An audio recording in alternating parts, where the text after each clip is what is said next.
Magandang umaga po sa inyong lahat, mga kapatid. Ngayon ay isang natatanging araw para sa ating buong simbahan.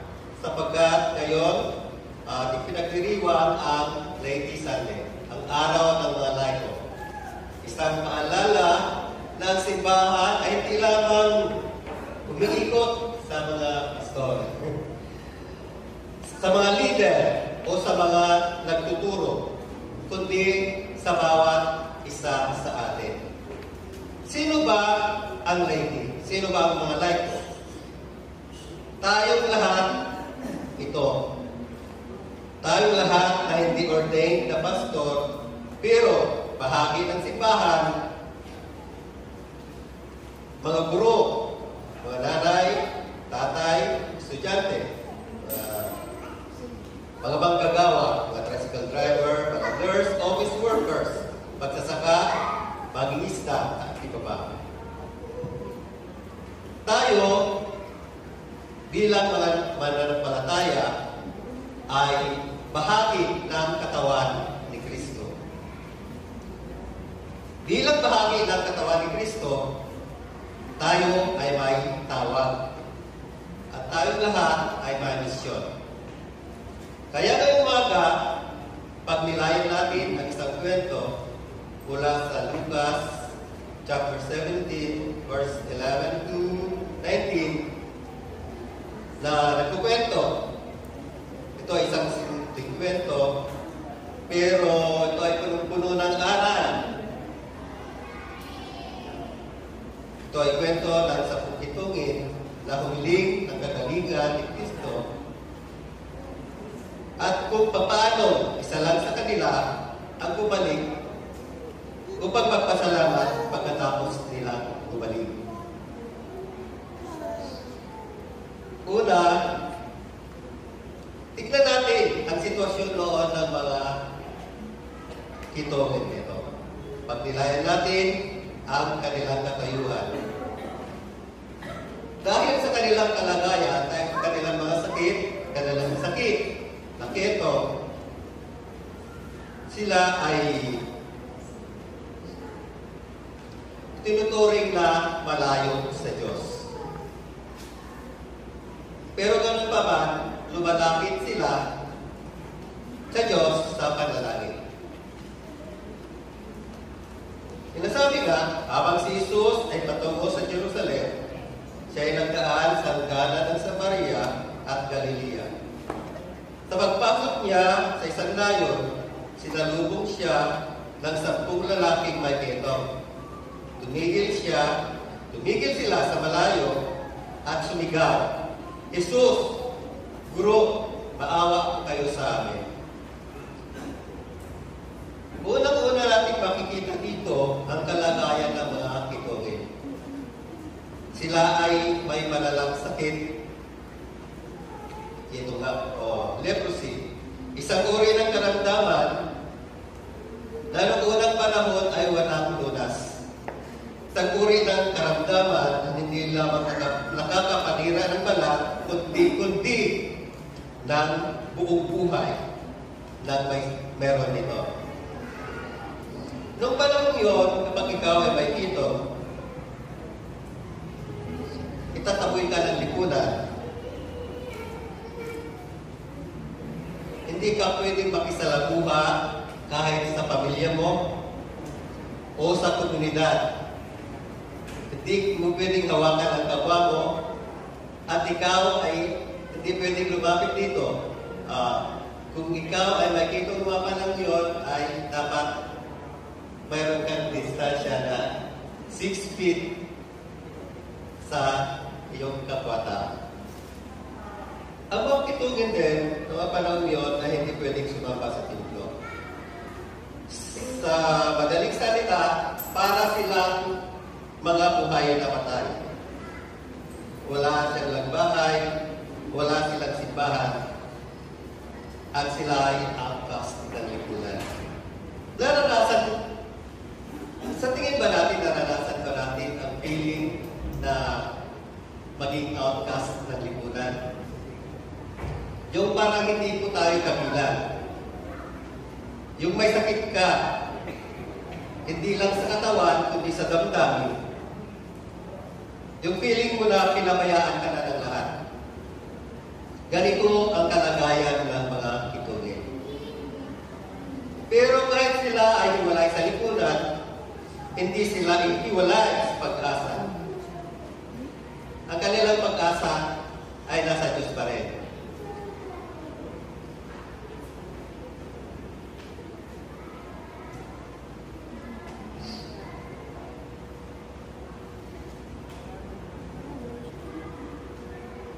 Sumigaw sila, Jesus, maawa po kayo sa amin.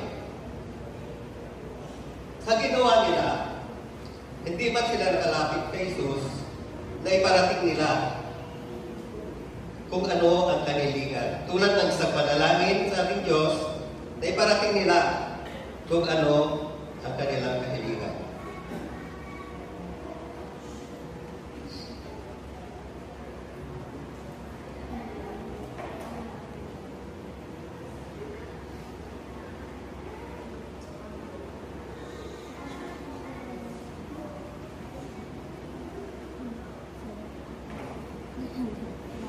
Mga kapatid, kaano man tayo kalayo sa tingin natin sa simbahan, sa tao o kahit sa Diyos, hindi kailanman uli ang lumapit kay Jesus. Para pinapakita dito na ang Diyos, kahit na iniisip natin na malayo tayo sa Kanya, buksan lang natin ang ating mga puso sa panalangin. Siya ay laging nandyan para sa atin.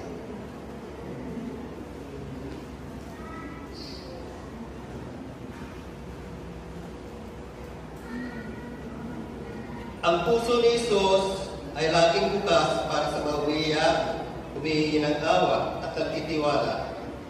Mayroon tayong Diyos na pwedeng lapitan. Pangalawa, ang utos ni Jesus at ang pagsunod na may pananampalataya.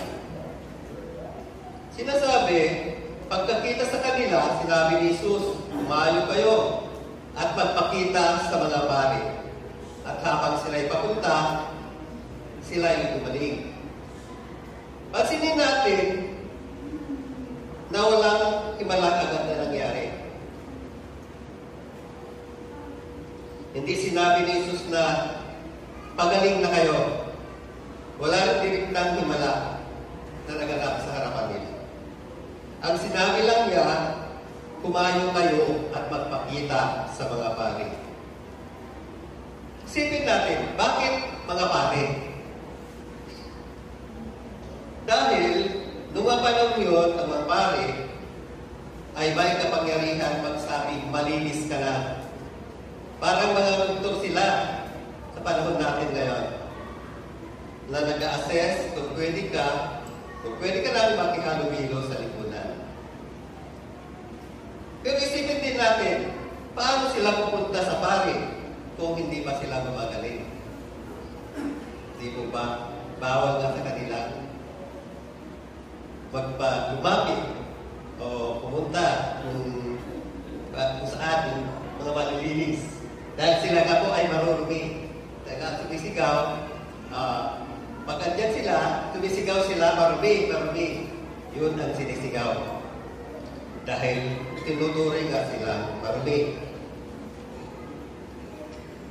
Sila ay, isip na, paano sila pupunta sa pari kung hindi pa sila gumagaling?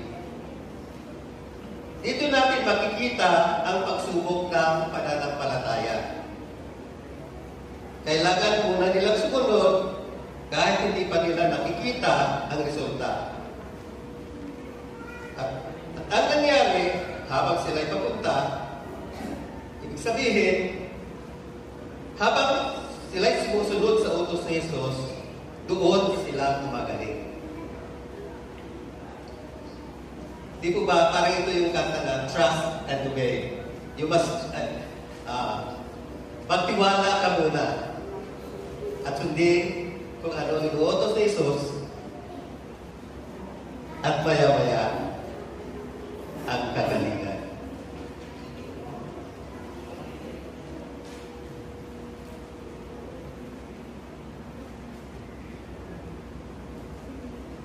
Ibig sabihin po, habang sumusunod sila sa utos ni Jesus, doon sila gumagaling. Mga kapatid, minsan sa buhay, hiningi sa atin na Diyos na sumunod muna bago natin makita ang sagot. Pero tayo, gusto natin makita muna ang resulta bago tayo magtiwala. Di ba? Pero sa Diyos, ang pananampalataya ang nauna. At ang himala ay susunod.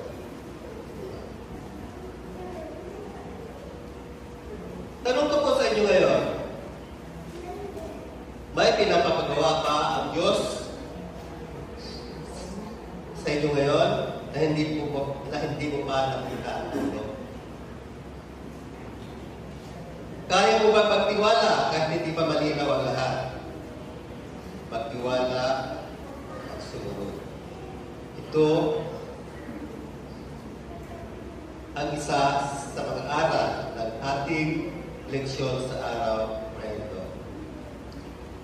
Pangatlong puntos, isa lamang ang bumalik. Ito ang pananampalatayang may pasasalamat. Sinabi, isa sa kanila, nang makita niyang bumalik siya, ay bumalik. Sumigaw ng papuri sa Diyos at nagpatirapa sa paanan ni Jesus upang magpasalamat. Siya ay isang Samaritano. Sa ang bumalik, isa ang bumalik. At ang bumalik pa ay Samaritano. Siya ay hindi Hudyo. Siya ay Samaritano, isang dayuhan, itinuturing na mababa na mga Hudyo. Sa paningin ng lipunan, hindi siya karapat-dapat, pero sa paningin ng Diyos, siya ay may puso, tunay na nagpapasalamat. Mga kapatid, hindi lahat ng pinagpala ay marunong na magpasalamat.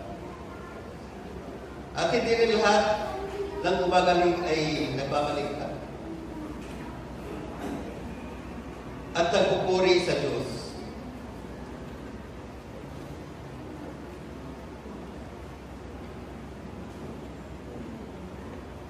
Isipin natin, mga kapatid. Tayo kaya ay kabilang sa siya? O tayo ba ay tulad ng isa? Natatalong ko isipin na mas maraming tao ang malapit kay Jesus para humingi ng tulong, pero hindi lang ang bumalik upang magpasalamat. Ngayong Ladies Sunday, tayo po mga laiko ay tinatawag na maging mga tao ng pasasalamat. Hindi lamang sa salita, kundi sa gawa. Magpasalamat sa Diyos, sa kapwa. Pasalamat sa bawat biyaya, maliit man o malaki. Pang-apat, kumis. Ang papuri ni Jesus at ang tunay na kagalingan. Nagtanong si Jesus, hindi ba sa po ang gumaling? Nasaan siya? Wala bang ibang nagbalik upang magbigay ng papuri sa Diyos, kundi ang dayuhang ito? At sinabi niya sa lalaki, tumindig ka at tumayo. Iniligtas ka ng iyong pananampalataya. 10 ang gumaling. Isa,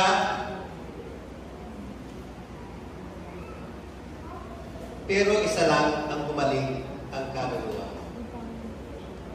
Yung siya, gumaling lang po ang kanilang mga balat.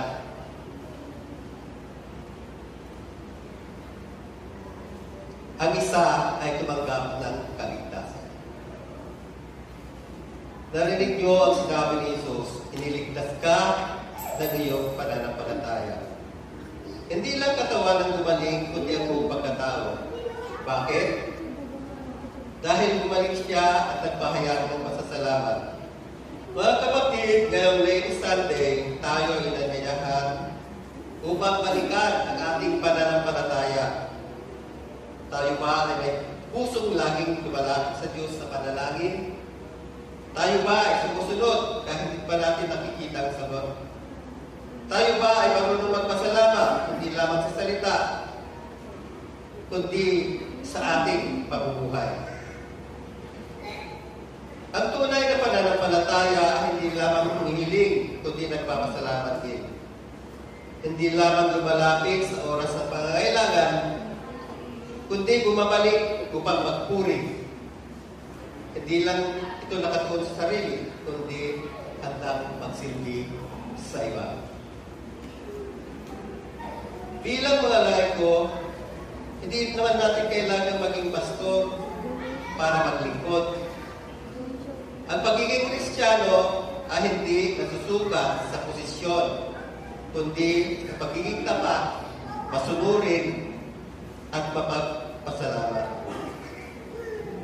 Naway ang ating buhay ay maging katulad ng itunging nagbalik, lumuhod sa paanan ni Jesus, nagpuri at muling bumangon na